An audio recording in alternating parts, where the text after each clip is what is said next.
Ububiko canke ikigo ANAGESSA ni ikigo cashizweho na leta ngo mu ntumbero yo gukingira umwimbu w'abanyagihugu kugira ngo ntibahave bawukoresha nabi. Mu yandi majambo, ANAGESSA ni Agence Nationale de Gestion du Stock Stratégique Alimentaire. Iki kigo cashizweho mu mwaka w'ibihumbi 2018 gishirwaho n'itegeko rya perezida canke décret présidentiel. Iki kigo kuva kigishizweho cavuzwe ko amajambo menshi kandi kimaze kwigaragazamwo ibinenge vyinshi cane. Imbere yuko tugaruka kw'ivyo binenge vyibonekeje muri iki kigo, reka tubanze twumvirize umushikiranganji w'ubudandaji n'amahinguriro.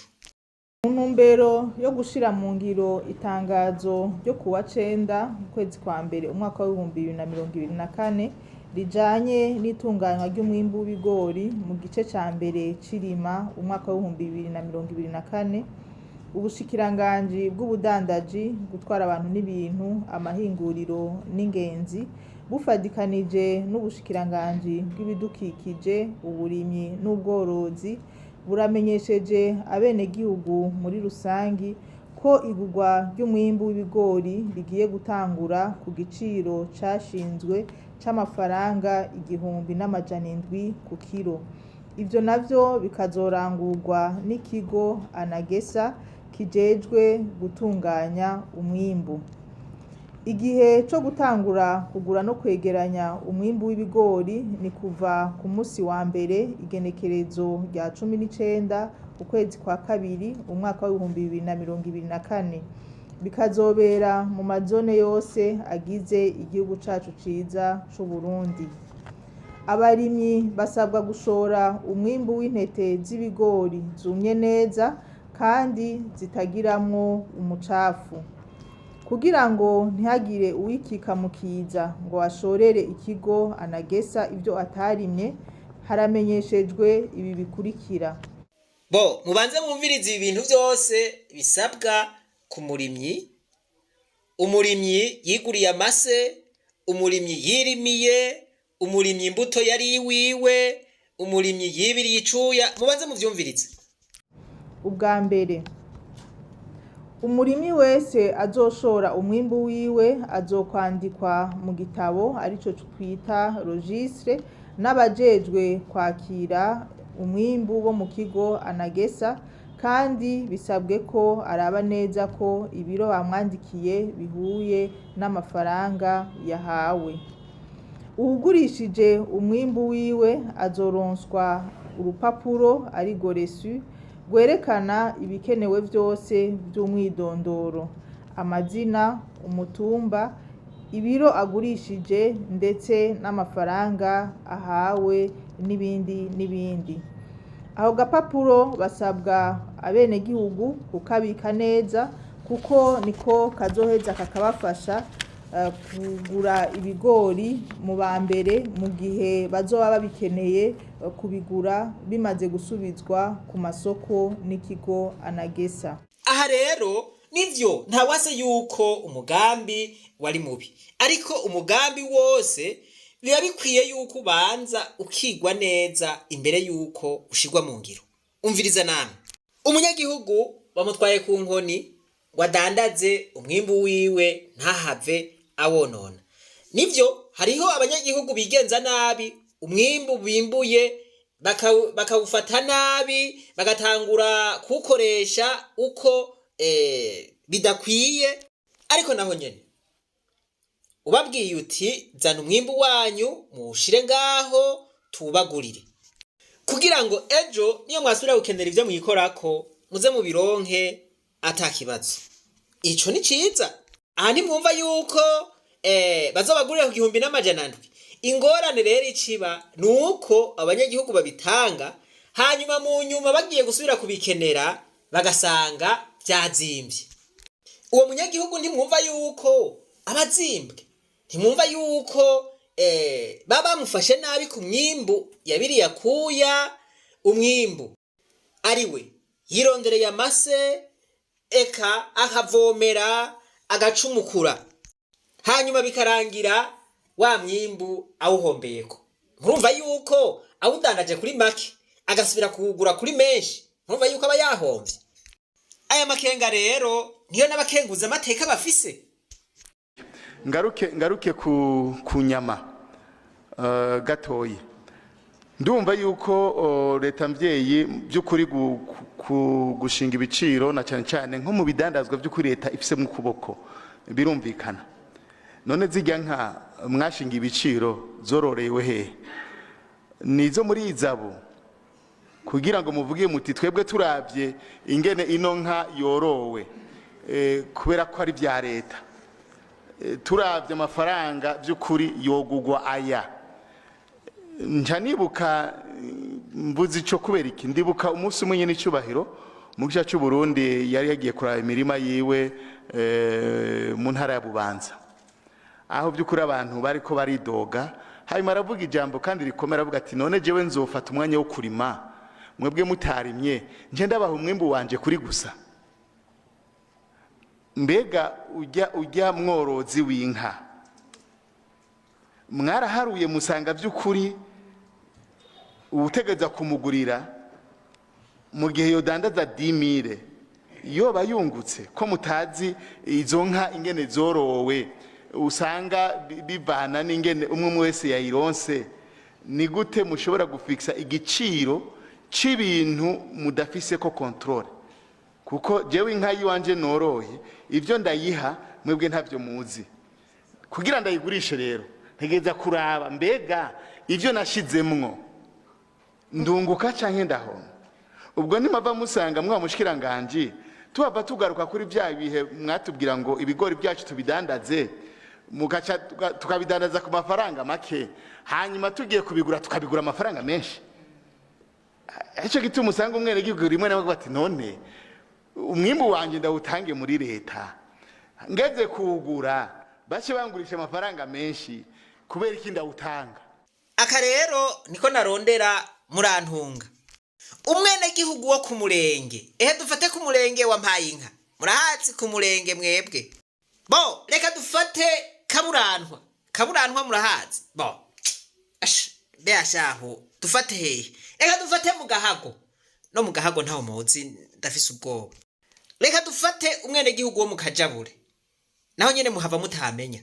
Bo reka mfate ngaho nyene. Reka ndahabarangire uvuye Bujumbura no mu ntara nziza ya Rumonge wa Mpayinka, urashitse mu Rumonge ugaca wiyongera ugaca uca ahantu bita ku Mutambara, ugashika ahantu bita Iburuhukiro, urenganya Iburuhukiro uraduga honga wa Mpayinka, uwo mutumba honga tari danje, ugaca rero ushika mu Kajabure. Abanyakajabure nizere yuko muriko muranyumva mumeze neza. Uhagaze mu Kajabure ukaraba hakurya mu mitumba y'Ivyanda n'ahantu hateye ubwoba, uriyumvira uti mbega basha umuntu ashikayo gute? Ariko abantu barabayo, abene gihugu bakorera ibikorwa vya misi yose bibatunga. Umwene gihugu rero wo mw'ivyo bice aragiye kurondera ifumbire, arayibuze mu Rumonge, agize imisi 3 ayirondera, nutwa agize araronka aratuzanye, arashitse mu Kajabure, ariko ariyumvira ingene abishikana kumuhana biramugoye cane. Mu vy'ukuri aho hantu n'ahantu hagoye gushika, uriko uraharaba urabona ko hateye ubwoba.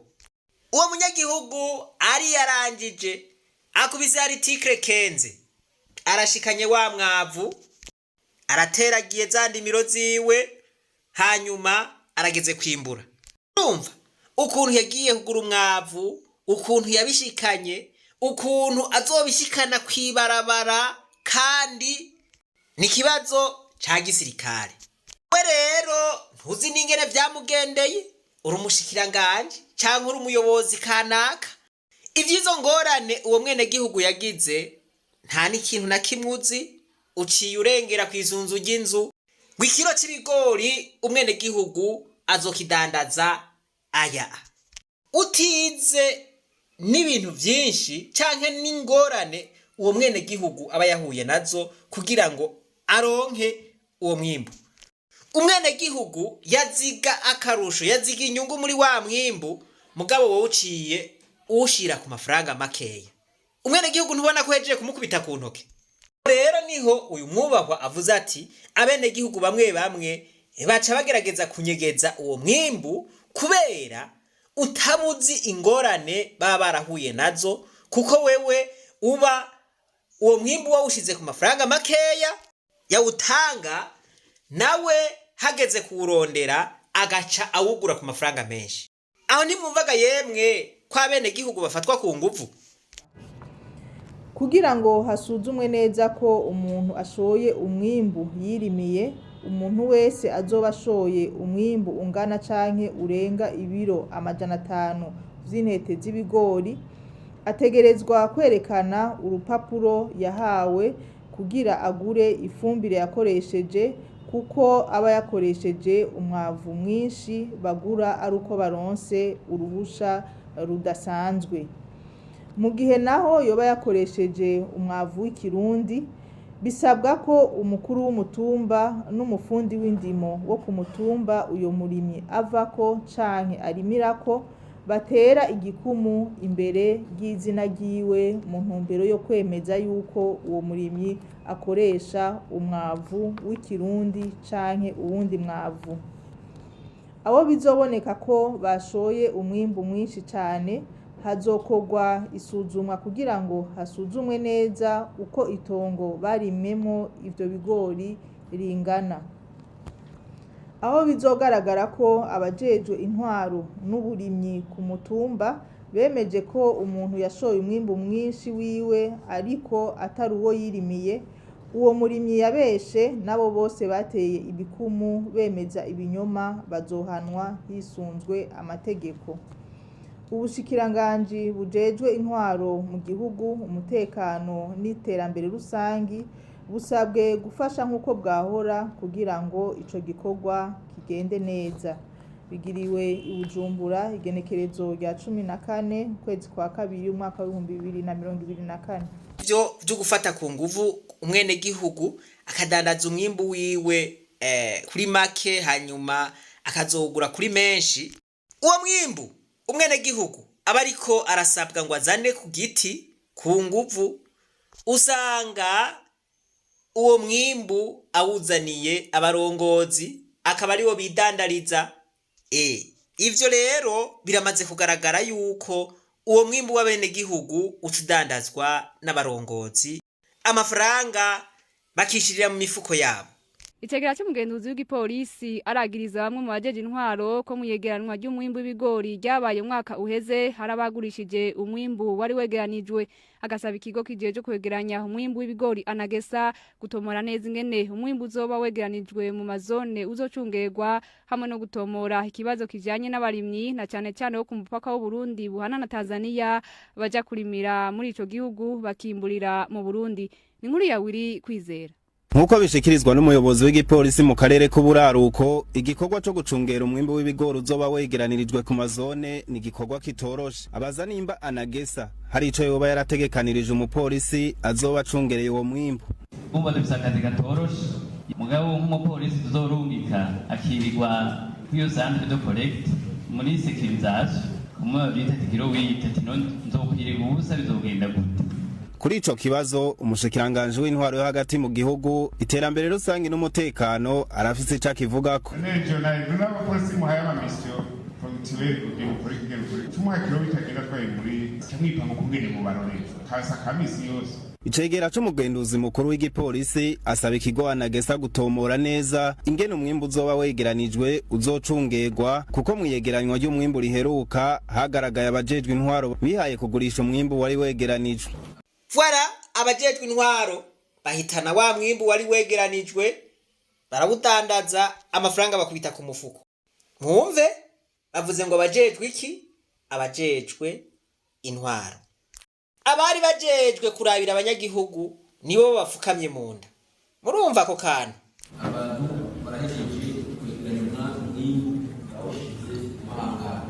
Ni uko komine yagirijwe yuko abajeje intwaro bamwe bagiye amahanga bagurisha batandukanye murazi raporo zarabaye mbega ubuhungu kwikwiye kwicukana cyabaye kabonekana ko cyabaye mbega sekirizasiyo y'izo hagati n'umwirwa mbega sekirizasiyo yazo iteguye gute. Umuyobozi w'igipolisi mu karere k'ubumanuko hamwe n'umuyobozi w'igipolisi mu karere k'uburaruko babaza kubijanye n'abarimyi barimira mu gihugu ca Tanzania bakimburira mu Burundi. Murazi ko twigeze kugira n'ibibazo by'ifumbire usanga bayijyanye muri Tanzania twe tukayita fraude kandi effectivement twe twari fraude mugabo bakatubara yuko barimirayo. Ico kibazo kirahari malgré ko ari n'abakomeresa bamwe basanzwe batanga bityo bigoro. Icyo kibazo ni ikibazo kidasanzwe kandi gitegeka gutera ikibazo nk'uko byahora bigenda nk'akarorero nko mu giterane ibintu by'imipaka bo ntaco bibabwiye. Icegera c'umugenduzi mukuru w'igipolisi nawe nyene yunganira abo bayobozi b'igipolisi mu burere bw'uburaruko n'ubumanuko. Kuri iki kibazo cyane cyane cyo ku mipaka ariko ndondera yuko foromire yo bimwe ku mipaka yose. Martin Teretse umushikiranganje w'intwaro yo hagati mu gihugu nawe nyene abona ko ico kibazo gikwiye kwicarirwa. Identity abo barimyi bose tumenye n'amakantite bahora bazana kuko rero burya nayo nyine biranagoye tubanze twegeranye ibyarimwe mu Burundi ivyo by'ibitanzania mubanze mu bibangire.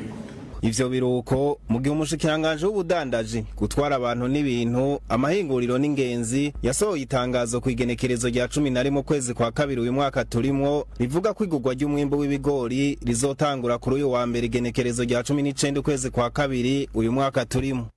Ubunenge subwo gusa kubera rero baba bariko barasigana bagira bati mbega hadukura kwangahe.